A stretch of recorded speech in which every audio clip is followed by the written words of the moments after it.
Hi dear!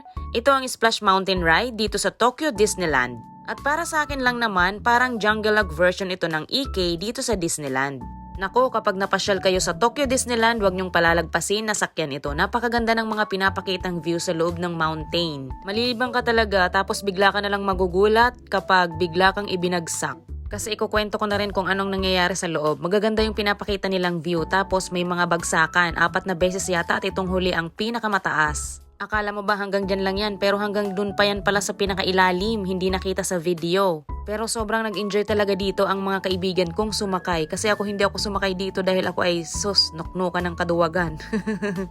Kaya lugi talaga ako kapag napupunta ako sa mga ganitong klaseng theme park. Pero dun lang ako pumupunta at sumasakay sa mga pangbata, alam mo na, para iwas nerbiyos. Pero yung Jungle Log sa Enchanted Kingdom, nasakyan ko yun. Pero dito hindi ko alam bakit ang duwag ko.